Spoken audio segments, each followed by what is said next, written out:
Daniel had always been the kind of person who believed in putting his head down and doing the work. No complaints, no drama, just solid, reliable effort every single day. He'd been with the accounting firm for 7 years now, and in that time he'd seen a lot of people come and go. Some stayed a few months, couldn't handle the pressure, and moved on. Others climbed the ladder fast, making the right connections and saying the right things at the right times. But Daniel, he was still in the same cubicle he'd been assigned on his first day. The same gray walls, the same squeaky chair, the same view of the parking lot through a window that never quite closed properly. He didn't mind the cubicle itself. What bothered him was what it represented. 7 years of early mornings and late nights, and somehow, he was still exactly where he'd started. His alarm went off at 5:30 every morning. While most of his coworkers were still asleep, Daniel was already showered, dressed, and heading out the door with a travel mug of coffee. He'd arrive at the office by 6:15, sometimes 6:30 if traffic was bad. The building was always quiet at that hour. Just him, the hum of the fluorescent lights, and the cleaning crew finishing up their rounds. He liked those early morning hours, actually. There was something peaceful about having the place to himself. No phones ringing, no impromptu meetings, no one stopping by his desk to ask for help with something that should have been figured out hours ago. Just him and his spreadsheets working through the complex accounting issues that everyone else found too tedious or too difficult to handle. Daniel had a gift for finding mistakes. Not the obvious ones that any competent accountant could catch, but the subtle discrepancies that hid in thousands of lines of data. A decimal point in the wrong place. A transaction coded to the wrong account. Numbers that technically balanced but didn't quite make sense when you really looked at them. He'd spend hours, sometimes days, tracking down these problems. And when he found them, he'd fix them quietly, document everything properly, and move on to the next task. His coworkers knew about his skills. They'd stop by his desk regularly, usually looking a bit sheepish with printouts of reports that weren't working out right. "Hey Daniel, you got a minute? I'm stuck on something." And Daniel would always make time. He'd walk them through the problem, show them where things went wrong, and help them fix it. Sometimes he'd end up doing most of the work himself, but he never complained about it. The thing was, none of this ever seemed to matter when it came to recognition. Every month there was a team meeting where their manager, Mr. Patterson, would stand at the front of the conference room and talk about the department's achievements. He'd praise the people who landed new clients. He'd congratulate the ones who gave slick presentations to the executives. He'd mention the employees who were really showing leadership potential. Daniel's name rarely came up. And when it did, it was always something generic. And of course, thanks to everyone else for their contributions. That was it. Everyone else. Like he was just part of the furniture, as permanent and unremarkable as the copy machine in the corner. Meanwhile, people who'd been at the firm half as long were getting promoted.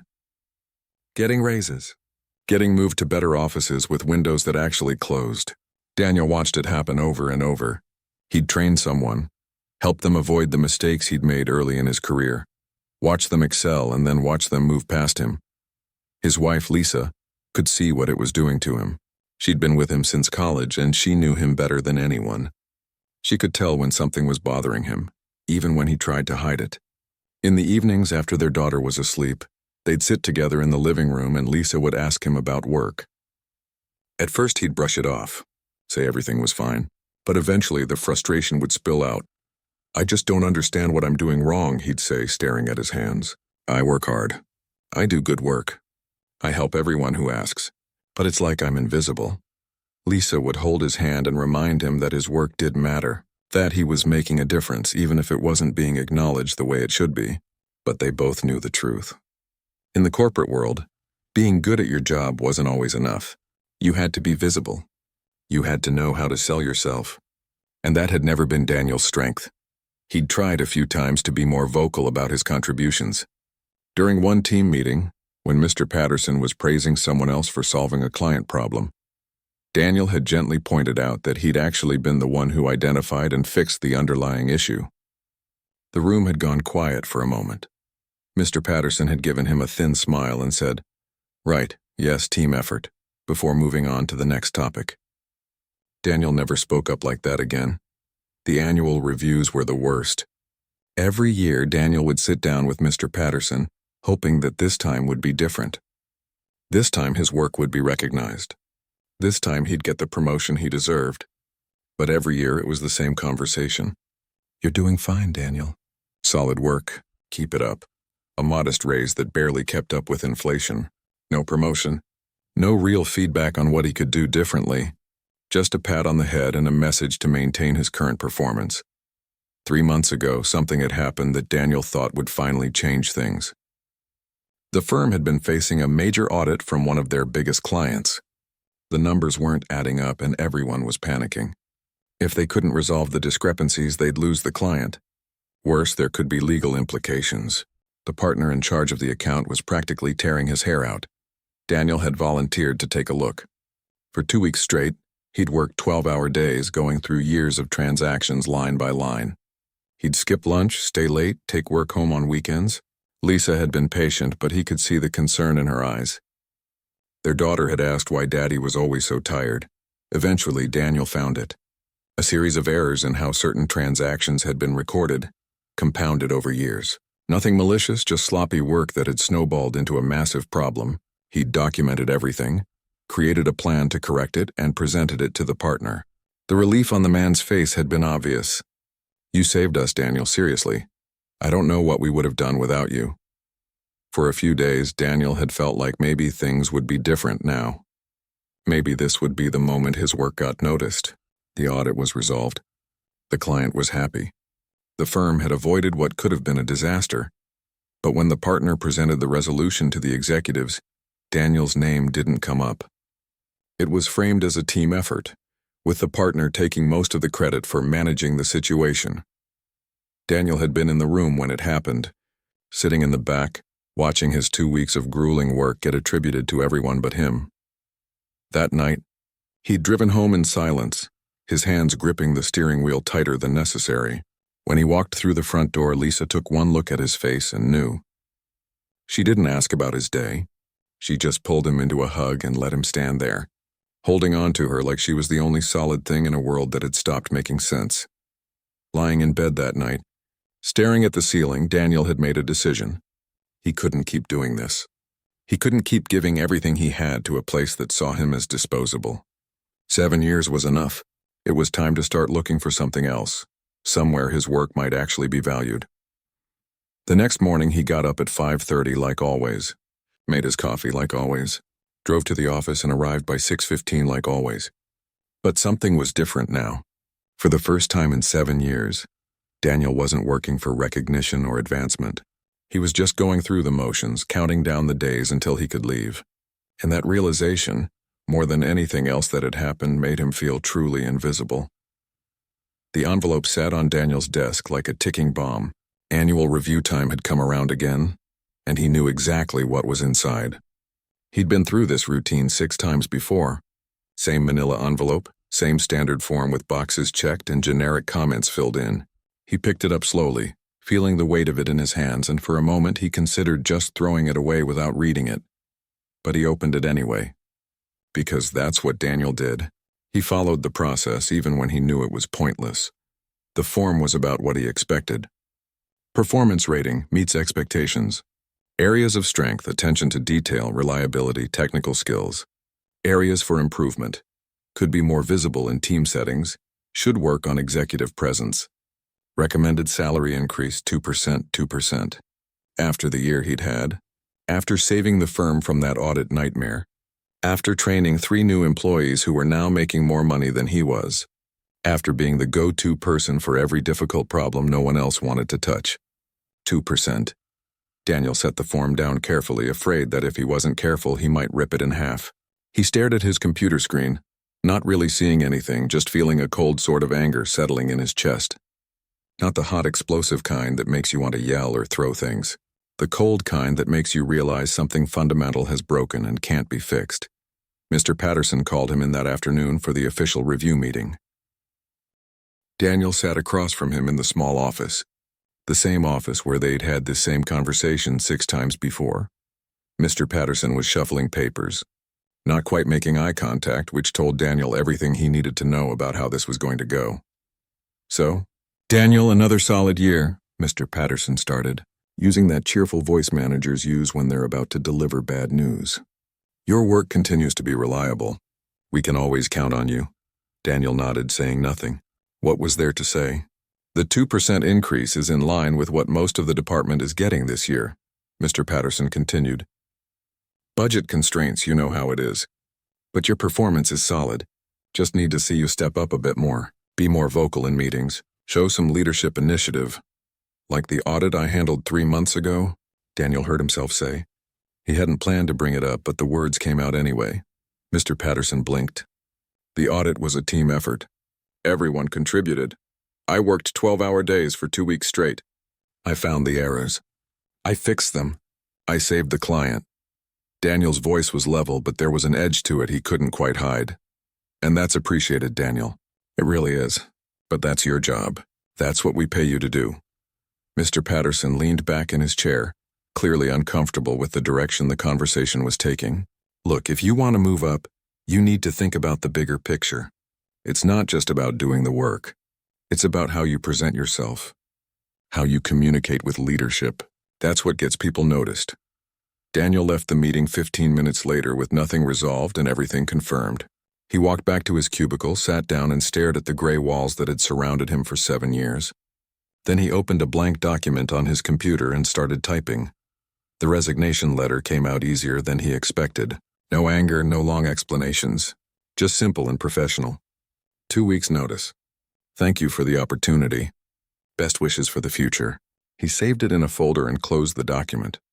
He wasn't ready to submit it yet, but knowing it was there, ready to go, gave him a strange sense of relief. That evening, he got home later than usual. Traffic had been bad, and he'd sat in his car in the parking lot for 20 minutes before he felt ready to drive. When he finally walked through the front door, Lisa was in the kitchen making dinner. Their daughter Sophie was at the table doing homework. Daddy. Sophie jumped up and ran to hug him. He picked her up, holding her tight, and for a moment everything else faded away. This was what mattered. Not Mr. Patterson or annual reviews or 2% raises. This little girl who thought he was the smartest, strongest, best dad in the world. But after Sophie went to bed, Daniel sat at the kitchen table with his laptop open, updating his resume for the first time in 7 years. Lisa sat next to him, reading through what he'd written, making suggestions. She was good at this kind of thing, better than he was at selling himself on paper.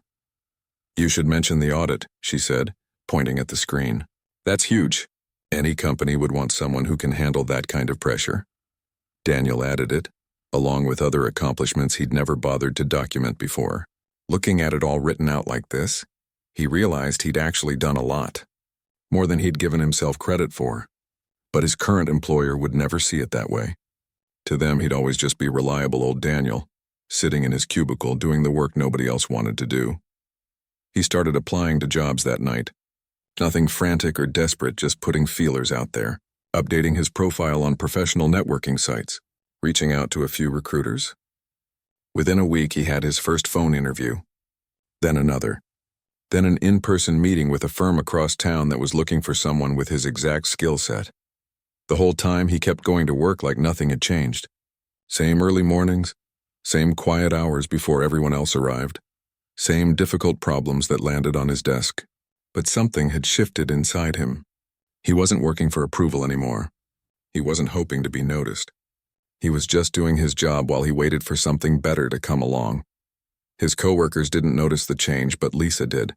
She could see it in the way he talked about work now, with a kind of detached professionalism he'd never had before. He'd always cared so much, taken everything so personally. Now when he came home and she asked about his day, he'd just shrug. It was fine. Same stuff. 3 weeks after that annual review, Daniel got called into a meeting. Not with Mr. Patterson this time. With the executive team. The email came through on a Wednesday morning. Please report to conference room A at 2 p.m. Attendance mandatory. His first thought was that they'd somehow found out he was job hunting. Maybe they were going to let him go before he had a chance to leave on his own terms. Part of him almost hoped that was it. Severance package, unemployment benefits, a clean break. That wouldn't be the worst thing. He spent the morning trying to focus on work, but his mind kept drifting to that meeting. What did they want? Why the executive team? In 7 years, he'd barely exchanged more than a few words with most of them. They existed in a different world, up on the executive floor with their corner offices and their strategic planning sessions. At lunch, he sat in his car and called Lisa. "I've got a meeting with the executives this afternoon." "About what?" He could hear the concern in her voice, no idea. Probably nothing good. He paused, looking out at the parking lot, at all the cars belonging to people who were probably having a much better day than he was. "I just wanted to let you know in case I come home early. Whatever happens, we'll figure it out," Lisa said. "We always do." That helped a little. Knowing she had his back no matter what, they'd been through tough times before. When he'd been laid off from his first job out of college. When Sophie was born premature and they'd had months of hospital bills. When his dad had gotten sick and Daniel had taken time off to help care for him. They'd survived all of it. They'd survived this too. At 1:55, Daniel walked to conference room A, the big one with the long table and the fancy chairs and the view of downtown through floor-to-ceiling windows. He'd only been in this room a handful of times in 7 years, and never for anything good. The executives were already there, seated around the table. Mr. Patterson was there too, looking uncomfortable. And at the head of the table was someone Daniel had only seen in photographs.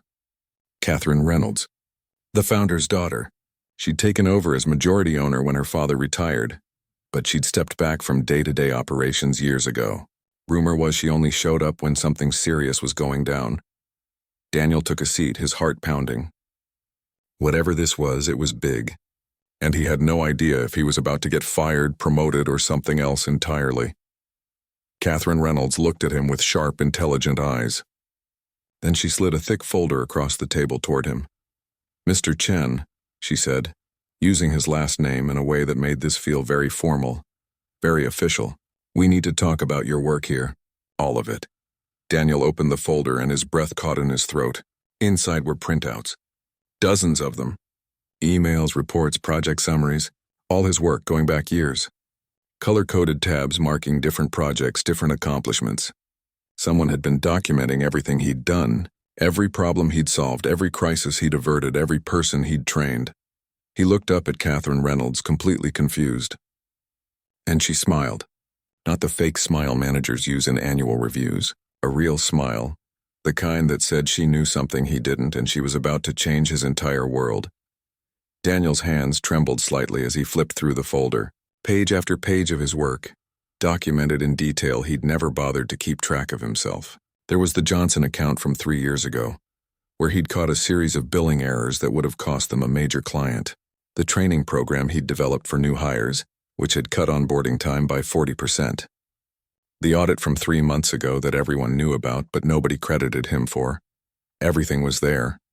7 years of work, organized and highlighted like evidence in a court case, which, he was starting to realize, might not be far from the truth. Catherine Reynolds leaned forward, her hands folded on the table. She was probably in her late 50s with gray streaks in her dark hair and the kind of presence that made you sit up straighter without meaning to. Daniel had seen her picture in the company newsletter over the years, usually cutting ribbons at charity events or shaking hands with important clients. But she'd stepped back from daily operations 5 years ago, letting her executive team run things while she focused on the board and strategic direction.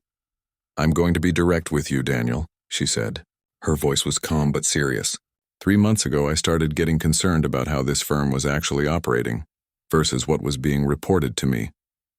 The numbers looked good on paper, but something felt off, so I hired an external consultant to do a quiet audit. Not a financial audit, a people audit. Daniel glanced at the other executives around the table. Most of them were looking down, avoiding eye contact. Mr. Patterson was staring at his hands like they were the most interesting things he'd ever seen. "I wanted to know who was actually driving our success," Catherine continued. "Who was bringing in the revenue, who was keeping clients happy, who was solving problems, and more importantly, who was getting credit for what." She tapped the folder in front of Daniel. "Your name came up a lot. A surprising amount, actually." One of the other executives, Helen from Client Services, spoke up. Her voice was tight. "When we interviewed department heads and long-term clients, Daniel's name kept appearing in contexts we weren't aware of. Projects we thought were handled by other people, problems we thought were solved by management." Daniel didn't know what to say. His mind was racing, trying to process what this meant. They'd been investigating the company. Investigating him, but not in a bad way. in a way that suggested they were finally, after 7 years, actually seeing what he'd been doing. Catherine opened another folder. Let me give you some specific examples. The Harrison Manufacturing account. One of our biggest clients generates about 12% of our annual revenue. According to our internal reports, that account has been managed successfully by your department head for the past 6 years. She looked at Mr. Patterson, who seemed to shrink in his chair.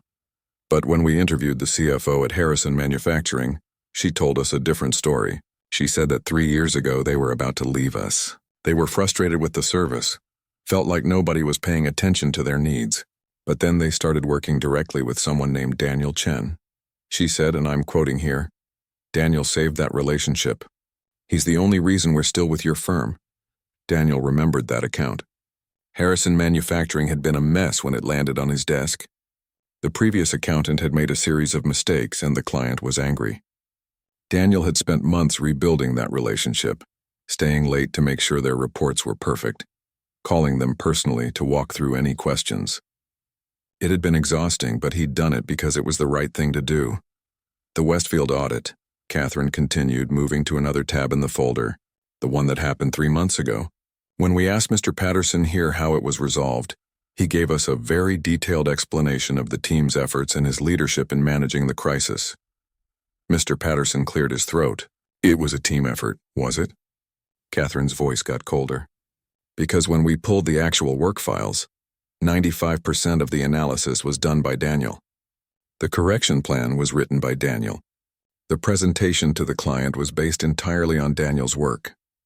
You just delivered it. The room was silent. Daniel could hear the clock on the wall ticking, could hear someone shifting uncomfortably in their chair. He felt like he was watching this happen to someone else, like he couldn't quite believe this was real. Catherine pulled out another document. Then we started looking at internal emails. We found something interesting. Other department heads, people from different parts of the company, have been specifically requesting Daniel for their difficult projects.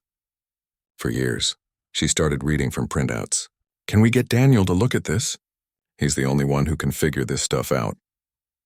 That's from the VP of Operations 2 years ago. I need Daniel on this project. Nobody else has the attention to detail we need. That's from the senior partner in the tax division 18 months ago. Is Daniel available? He's the best troubleshooter we have. That's from regional management 6 months ago. With each quote, Daniel felt something shifting inside him. All those times he'd thought he was invisible, people had been noticing. People had been seeing his work. Just not the people who were supposed to be advocating for him. None of these requests were ever shared with you, were they? Catherine asked, though her tone suggested she already knew the answer. Daniel shook his head. No, I just got the projects. Nobody told me why or who asked for me. That's what I thought. Catherine closed the folder and looked directly at Mr. Patterson.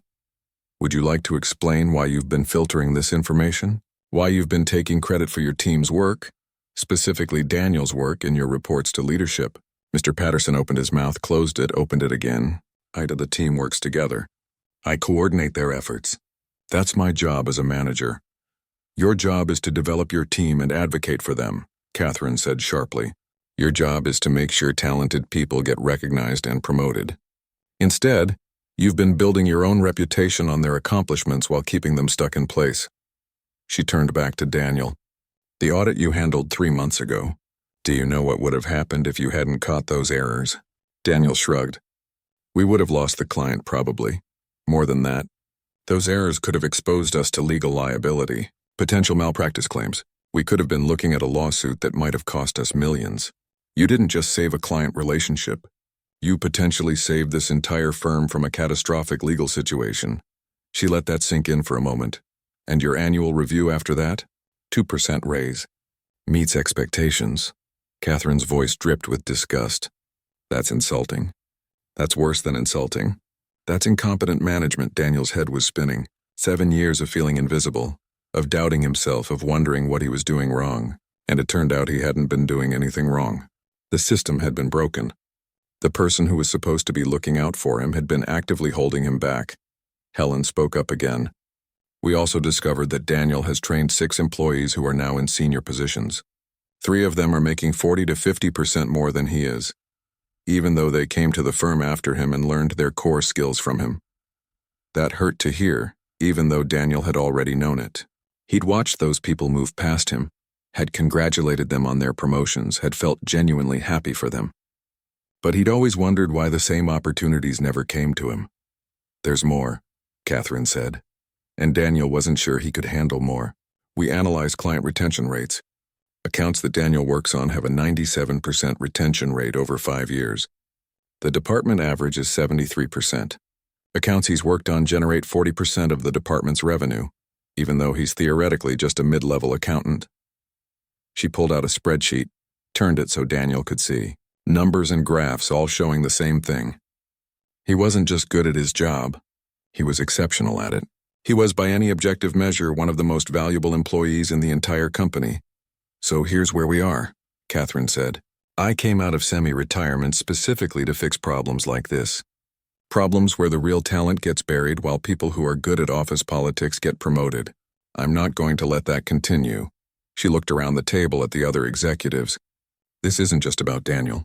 If this is happening to him, it's probably happening to others, and we're going to find out who and fix it. But today, we're starting with making this right." Daniel finally found his voice. "What does that mean?" Catherine smiled, and this time it was warm. "It means we're going to talk about your future here. Your actual future. Not the one where you sit in the same cubicle for another 7 years while other people take credit for your work. But first, I want to hear from you. Tell me what you want. What would make you want to stay at this firm?" The question caught Daniel off guard. What did he want? A month ago, he would have said a promotion, a raise, some recognition. But now, after everything that had just been revealed, he wasn't sure. Could he trust these people? Could he trust that things would actually change? He thought about the resignation letter saved on his computer. Thought about the job interviews he'd been doing. Thought about Lisa and Sophie and the life they'd built. Then he looked at Catherine Reynolds, at the way she was watching him with genuine interest, waiting for his answer. And for the first time in 7 years, Daniel decided to be completely honest about what he wanted. Daniel took a deep breath. For 7 years, he'd been careful with his words. Always diplomatic, always professional. But Catherine Reynolds was asking him to be honest, and something about this moment made him feel like maybe finally honesty wouldn't be held against him. "I want to feel like I matter," he said quietly. "I want to come to work and know that what I do is seen and valued. Not just the results, but the effort it takes to get those results. I want to train people without worrying that they'll be promoted over me because they're better at selling themselves. I want to be in meetings where my ideas are heard, not just tolerated."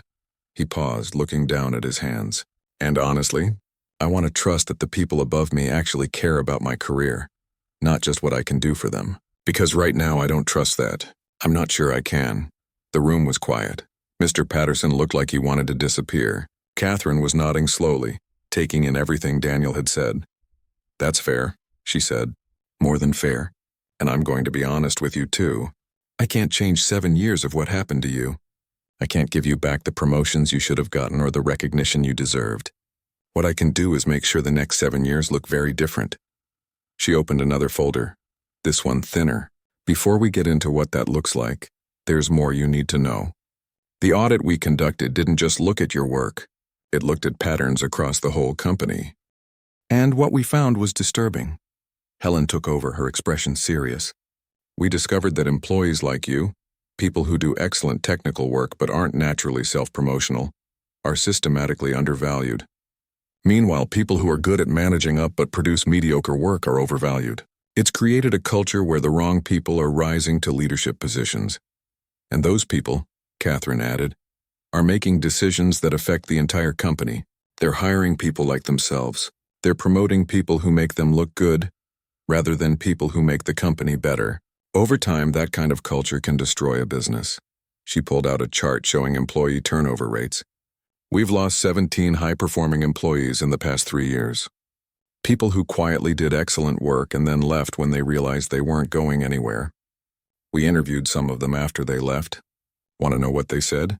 Daniel nodded, though he had a feeling he already knew. "They said the same things you just said. They felt invisible. They felt like their work didn't matter. They trained people who got promoted over them. They watched less competent people move up while they stayed stuck." Catherine's jaw tightened. "And the worst part? Several of them specifically mentioned that they'd gone to their managers asking for guidance on how to advance, and they were given vague advice about executive presence and visibility instead of real support. "That's what Mr. Patterson told me," Daniel said. "After every review, it was always about being more visible, speaking up more in meetings. But whenever I did speak up, it felt like it didn't matter. Like my input was just tolerated until the conversation could move back to what other people wanted to talk about." Mr. Patterson finally spoke. "I was trying to help you. Those are real skills you need to develop. Were you?" Catherine's voice was ice. "Because from where I'm sitting, it looks like you were keeping Daniel in his place. As long as he stayed quiet and focused on his technical work, you could take credit for it. The moment he started speaking up, that threatened your narrative." She pulled out another document. "Let's talk about the promotion cycles. 3 years ago, Daniel applied for a senior accountant position. He was more qualified than any other candidate. He had more experience, better client relationships, stronger technical skills. But you promoted someone else. Someone who'd been at the firm for 2 years and needed Daniel to fix their mistakes on a regular basis. The other candidate had leadership potential," Mr. Patterson said weakly. "The other candidate had better hair and went to the same college as you," Helen said bluntly. "We saw the notes from the promotion committee. There was nothing objective about that decision." Daniel felt a surge of anger remembering that promotion cycle. He'd been so sure he'd get it. He'd prepared for the interview, gotten recommendations from clients, put together a portfolio of his work. And then he'd lost to someone who'd once asked him what a balance sheet was. Catherine continued. 2 years ago, Daniel applied again for a senior position. Again, most qualified candidate. Again, passed over. This time for someone who was good at giving presentations, but whose actual work product was consistently below standard. Do you know how I know that? Because Daniel was the one who had to fix their errors before reports went to clients. "That's not exactly fair," Mr. Patterson protested. "Daniel is more focused on technical work. The senior positions require client management skills. Daniel manages the most difficult clients we have," Helen cut in. "The Harrison Manufacturing CFO specifically requested that all communication go through him, because she trusts him more than anyone else at the firm. The Westfield Group asked if they could work exclusively with him. He has 3 clients who've told us they'd leave if Daniel left. How is that not client management?" The evidence kept piling up. Every time Daniel had thought he was falling short, every time he'd wondered what he was doing wrong, it turned out he'd been doing everything right. The system was broken. The people evaluating him were broken. Catherine pulled out one final document. "This is from the Westfield audit. The one that happened 3 months ago. Daniel, do you remember what the initial assessment looked like when that landed on your desk?" "It was bad," Daniel said. The client had found discrepancies going back 5 years. They were threatening to sue. Everyone was panicking. The partner in charge estimated it would take 3 months and a team of 6 people to resolve, Catherine said. That was his official projection. You did it in 2 weeks, working alone. When we asked him why he didn't mention your role in his report to the executive team, do you know what he said? Daniel shook his head. He said he didn't think it was relevant to highlight individual contributions when it was a department success.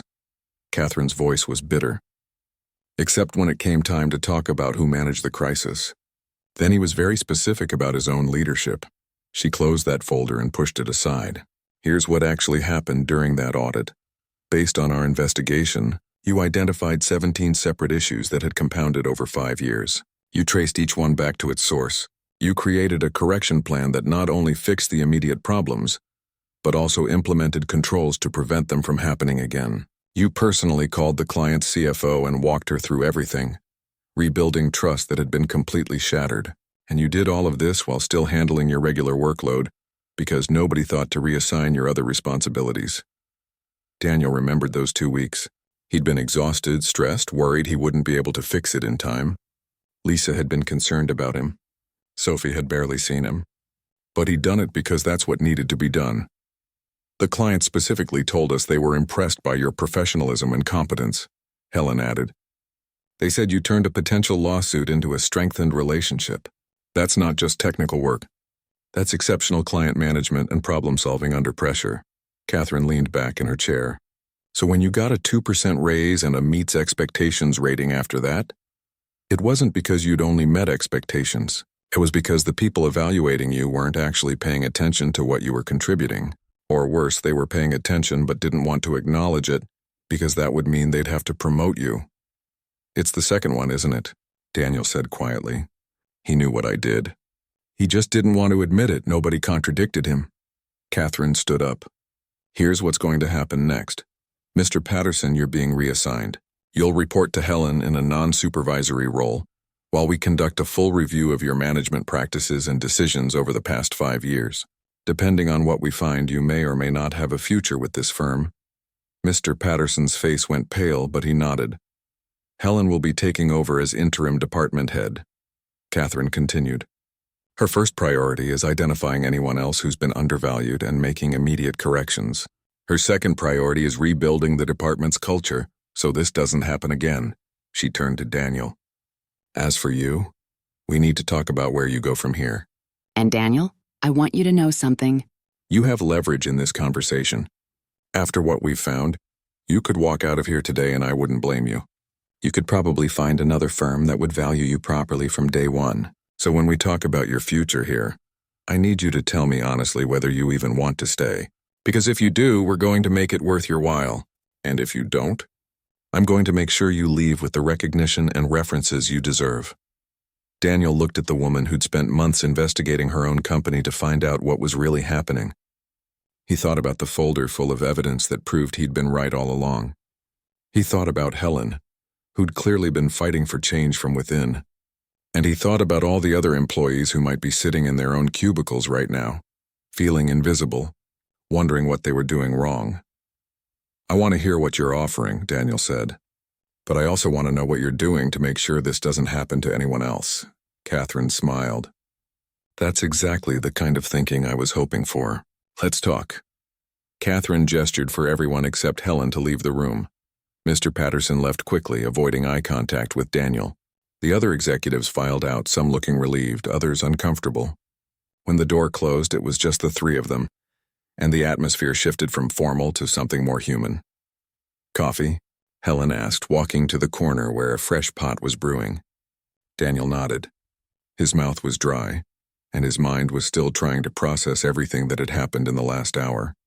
Catherine waited until they all had coffee before continuing. Let me start with the immediate offer.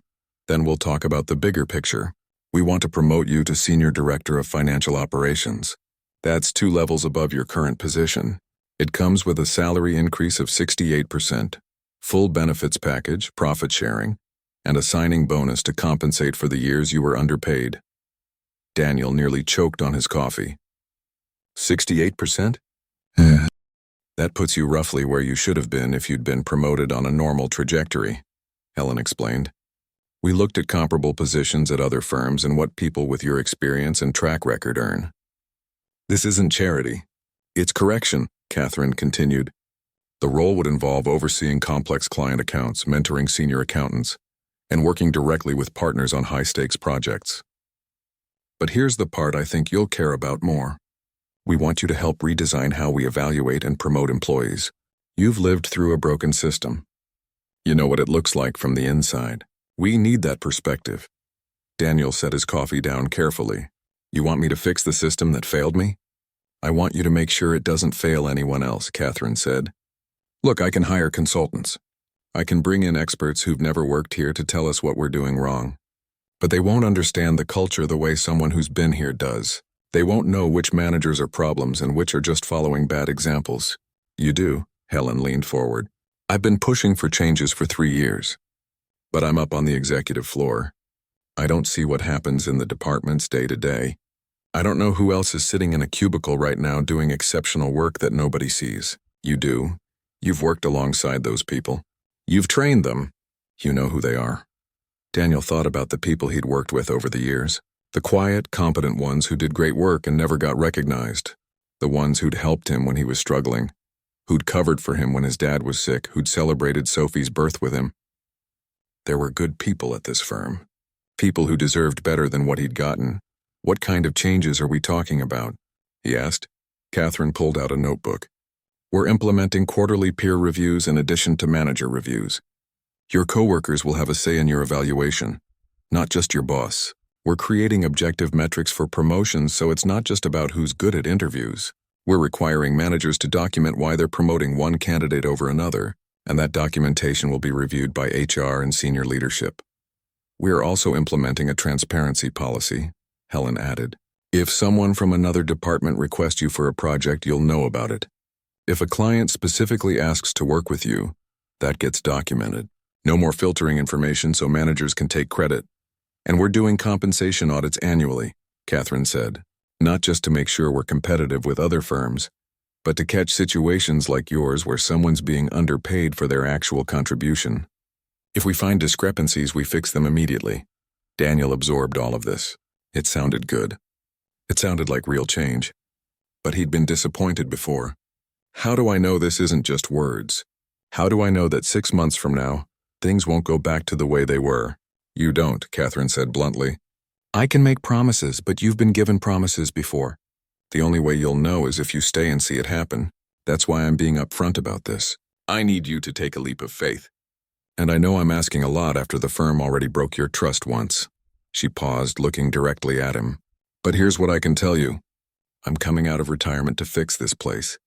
I built this firm with my father 40 years ago. We had values. We cared about people. Somewhere along the way, as we grew and I stepped back, those values got lost. That's partially my fault for not paying attention, but I'm paying attention now, and I'm not walking away until this is right." Helen spoke up. "I've known Catherine for 15 years. When she commits to something, she follows through. This isn't just about good PR or avoiding legal problems. She's genuinely angry about what happened to you and others like you. I've seen her angry before, and trust me, things change when she gets involved." Daniel picked up his coffee again, using the moment to think.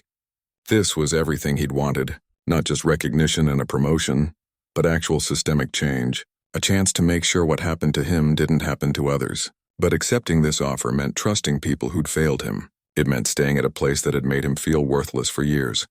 "Can I be honest about something?" he asked. "Please," Catherine said. "Part of me wants to turn this down just to prove a point, to walk out and let you scramble to fix everything without me. After 7 years of being treated like I'm replaceable, there's satisfaction in the idea of showing you that I'm not." Daniel's voice was steady but emotional. "I've spent weeks applying to other jobs, imagining how good it would feel to hand in my resignation and finally be done with this place." Catherine nodded. "That's completely valid, and if that's what you decide to do, I'll support it. I'll write you a recommendation letter that makes it clear you were failed by this company's leadership, not the other way around. You'll leave with full severance and the bonus I mentioned, even if you don't take the position." "But," Daniel prompted. "But I think you're not the kind of person who walks away when you can make a difference," Catherine said. "I've read 7 years of your work. I've seen how you approach problems. You don't just fix things for yourself. You fix them so they stay fixed, so the next person doesn't have to deal with the same issue. That's who you are." She was right, and Daniel hated that she was right. He'd never been good at walking away from problems, even when walking away would have been easier. "If I say yes," he said slowly, "I need some guarantees. I need regular check-ins with you directly, not just my department head. I need transparency about how the changes are being implemented. And if I see things sliding back to the old way, I need the freedom to speak up without worrying about retaliation." "Done," Catherine said immediately. "Weekly meetings for the first 6 months, then monthly after that. Full transparency, and I'll copy you on all communications about policy changes. And you'll have my direct phone number. If you see problems, you call me. No going through channels, no bureaucracy," Helen added. "You'll also have a seat on the management committee, your voice in decisions about how this department runs. Not just technical decisions, but hiring, promotions, everything." Daniel looked at them both. Two women who were trying to fix a broken system, asking him to help. It wasn't the revenge fantasy he'd imagined during those dark nights when he doubted his own worth. But maybe it was better. Maybe fixing things was better than just walking away from them. "I need to talk to my wife," he said. "This is a big decision and it affects her and my daughter too. Can I have until tomorrow morning?" "Take until Monday if you need it," Catherine said. "This is too important to rush." Daniel stood up, shook their hands, and walked out of the conference room. His legs felt shaky. He walked back to his cubicle, sat down, and just breathed for a minute. Around him, the office buzzed with normal activity. People on phone calls, keyboards clicking, someone laughing at a joke down the hall. They had no idea what had just happened. He picked up his phone and texted Lisa. "Can you meet me for lunch? I need to talk to you about something." She responded immediately. "Everything okay?" "Yeah, better than okay. Just need to talk." They met at the sandwich shop near his office. Daniel told her everything while she listened, her eyes getting wider with each detail. When he finished, she sat back in her chair, processing. "Wow," she finally said. "That's a lot. I know. How do you feel?" Daniel thought about it. Vindicated, I guess. Like I wasn't crazy for thinking I deserved better, but also angry that it took 7 years and an external audit for anyone to notice. And scared because what if I take this job and they disappoint me again? Lisa reached across the table and took his hand. "What does your gut tell you?" "My gut says this is a chance to actually fix things. Not just for me, but for everyone else who's been treated the way I was. And that matters to me." He paused. "But my gut also says that walking away and starting fresh somewhere else might be healthier. No baggage, no history, just a clean slate." "Both of those things can be true," Lisa said. "The question is, which one do you want more? The clean slate or the chance to make a difference?"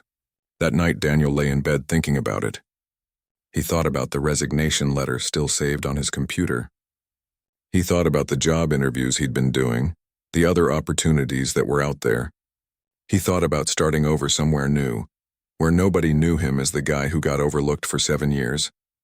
But he also thought about the people still at the firm.